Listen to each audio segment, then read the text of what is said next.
Hello everyone, it's Mike Levin, Friday, March 6th, 2015, out walking the big guy, and not sure if you can see it here, but I just Googled on advantages of Python, and python.org is the first spot, and my site is the second spot, an article from January 2011. Quora is the third, but the point is, one of the things I'm kind of known for on the internet is being one of the advocates of Python when people start researching the relative advantages and disadvantages of the language. And it was originally just an advantages article. I wanted to show people all the things I loved about it. And then, over the years, I realized people are searching for other things, and I added this and that to the article, and I finally got around to adding and disadvantages. And I went in and covered the global interpreter lock, the much maligned global interpreter lock, which is really an edge case these days that inhibits Google from full parallel processing. 9 times out of 10, you can parallel process just as well and even better than in other languages. It's just that it wasn't part of the original design principle of the language, so it's not as natural as you might find it in Google's Go language, which was created with concurrency as a forefront tenet of the language.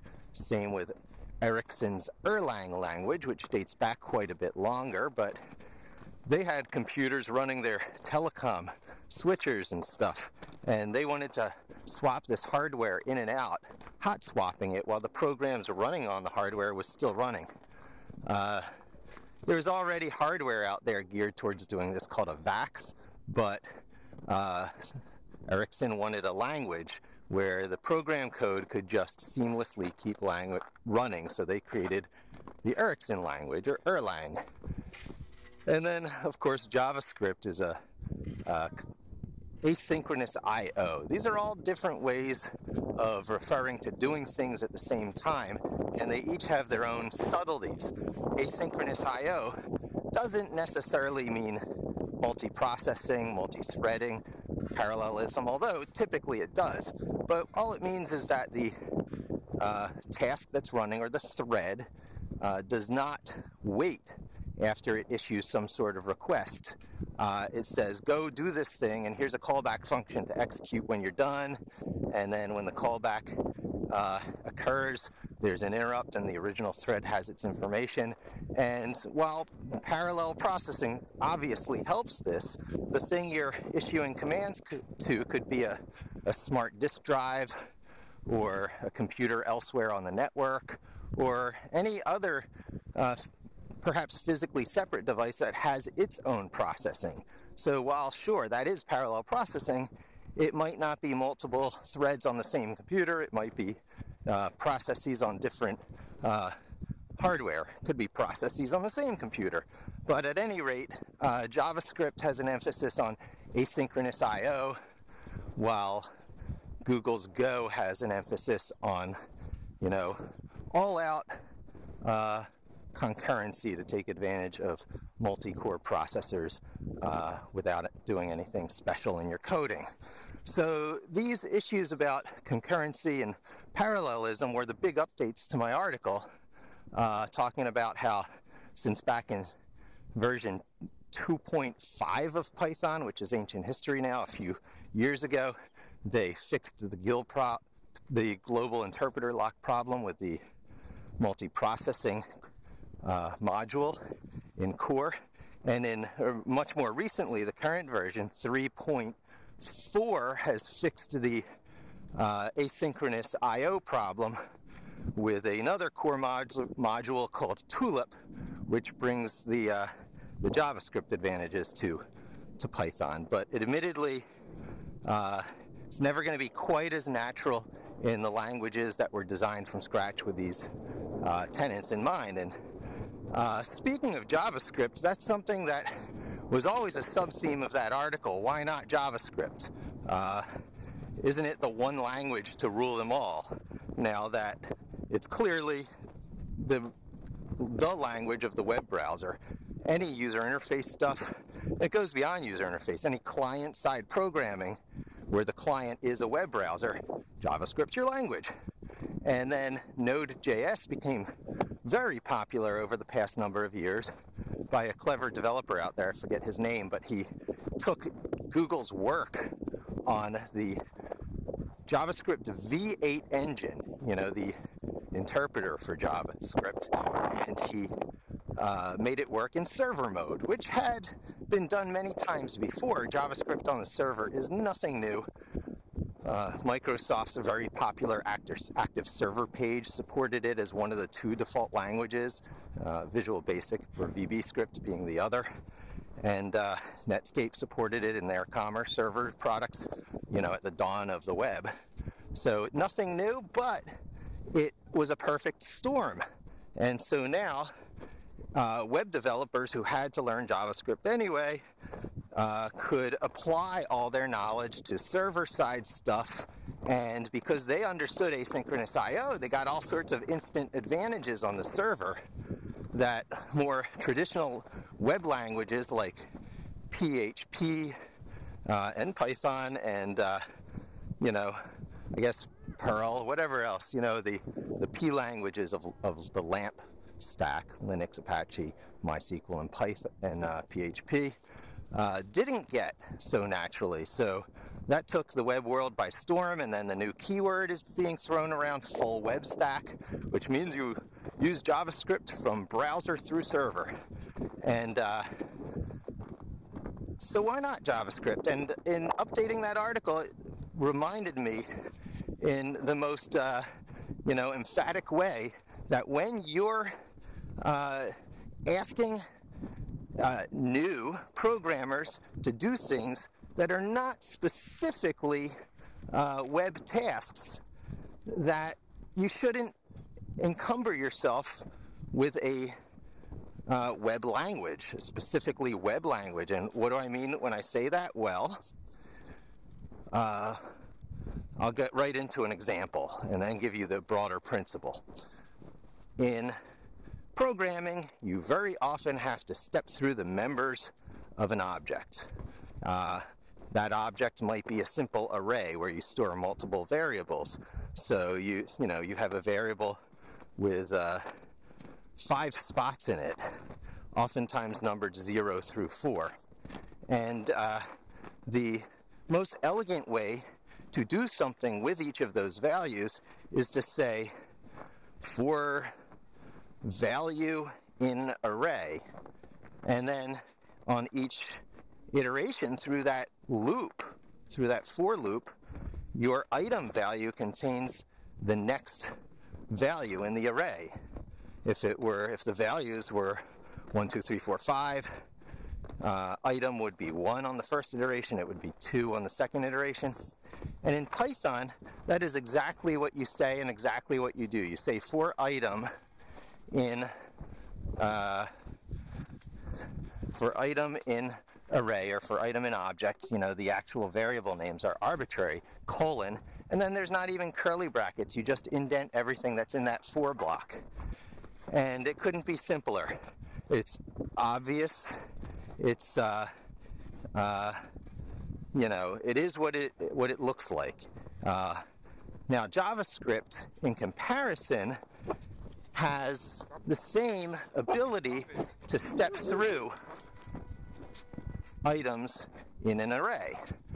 But here's the gotcha. It's hard to even explain. Imagine a newbie facing this. You can't just say for item in array and walk through it, or you are likely to end up having things in item that you never put in there, that you never expected to be there, that don't even show a value. So you think you're going to have 5 loops through the iteration, but you get 6. Now, why in the world would that happen? The answer is one of JavaScript's both advantages and disadvantages, as many of these things are. It's not a flaw so much as it is a design principle where every item in JavaScript, every object in JavaScript, has somewhere deep in its code a parent, a prototype object, the original example object from which other things inherit all their properties. And it's called inheritance, and as you instantiate new objects off of those parent classes, you can change what they are a little bit. And it's a way of saving yourself a lot of coding. It's a principle of object-oriented design. It's called polymorphism, and it's really, really powerful when you're making games and stuff. But when you're just looping through the items in an array, what you do in JavaScript is you have to do an extra check inside of the loop if item has own property against the item, and if it passes that test, then that item is part of the object's own properties and not part of its prototype properties. So every for loop that steps through an array has to have another inner loop to check that it's its own property if you're going to use that programming style. Now there's another programming style where you use indexes, where you say for some counter in the length of this array, do something. And then on each iteration, to access the value for that iteration, you have to plug that counter back in to the array. And it's valid. There's lots of reasons to do this. If you need an incremental counter, you've got one. But that means it's a less natural programming style, that you have to go through these mental gymnastics that people who can just use for item in array don't have to do. And that's everywhere. And so what about the general principle, the general design principle that this indicates? Well, Python takes everything that is not edge case, everything that is most common, and makes it most easy in the most common use cases, so that it looks like what it is, it's doing what it's supposed to, and there are very few gotchas and mental gymnastics that you have to go through to understand what's really going on. JavaScript, on the other hand, was a last-minute language kludged onto Netscape to give stupid browser tricks. It was larger than that in principle, but of course for the first many years, that's all it was. And a lot of decisions were made quickly. And the principles involved were, process control, item control. Similar principles as TCL, a language called Tickle, which was machine automation, but this was browser automation. JavaScript was never intended as a standalone language, but rather as a add-on language to things that needed control. And in this particular case, that is the web browser. But of course, we see it used in Node for server control, and it's used in Flash, Adobe Flash as ActionScript. And you see, JavaScript is just taken and sort of given different, class objects, which web developers know as the DOM, the Document Object Model, for whatever the host software or device actually is. And there's nothing wrong with this. It's actually a valid approach. I talk about kludged on, but it's really quite elegant. There's a lot of self-modifying ability in it. The prototype stuff gives you the ability to do a lot of really neat things. And it's very Lisp-like in the fact that you can write code that writes code, which is really good for the web. Since you can't necessarily anticipate every condition, you can do very dynamic things. And the security context of the browser keeps that from ever being too terribly damaging. But it is not a newbie language. It is a language of necessary evil. but you need to know it because it is the language of the browser and client development.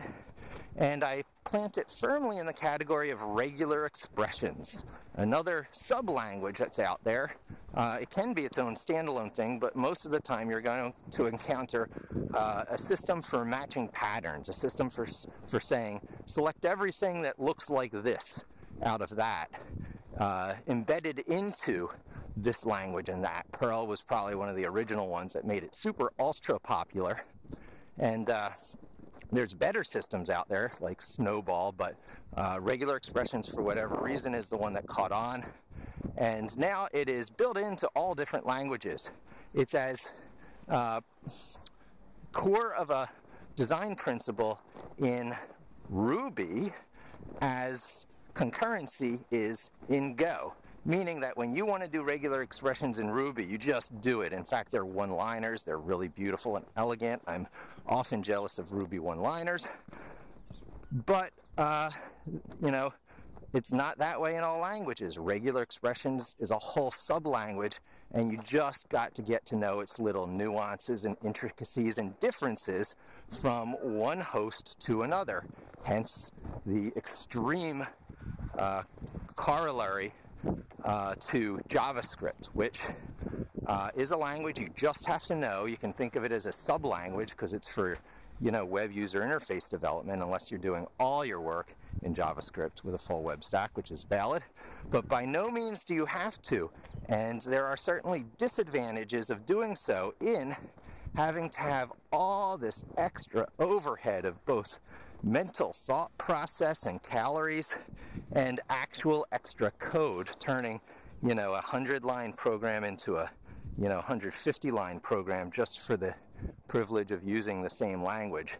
And a language that's going to confuse newbies when you have to do something as simple as stepping through the contents of a container. So these are the reasons that every time I reevaluate my decision to go with Python, pat myself on the back, decision well made, and you know, this explicitness and the easiness with which to express ideas you see at all levels on Python. The Google empire itself was built on this. It was most easy to express the concept, this is Google, to the world by writing it in Python. And of course optimizing bits in C code. And again with Dropbox. Sure, there's lots of things like Dropbox now, but you know, look at how much better the Dropbox implementation was from anything that came before it. And that is the company now that hired the amazing creator of Python, Guido van Rossum, away from, guess who? You guessed it, Google. So this free and open source language, which has a benevolent dictator making sure that the core principles stay adhered to over the years, is continuously under the stewardship of these, you know, multi-billion-dollar companies whose very existence owes a lot to the Python language. And I'm trying to bring that to you.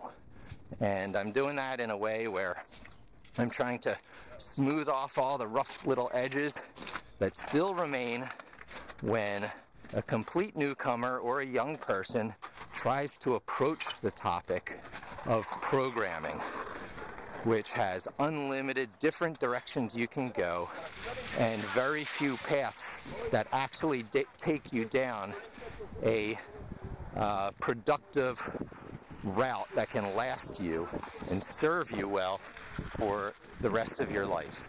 And that's my goal. So thanks for joining me. And this is a particularly long one, 20 minutes, but I think a particularly important one. Isn't that right, Google? Again, don't forget to thumbs up the video. Refer people in who you think ought to be jumping on the bandwagon at this time. And don't forget to subscribe and keep walking.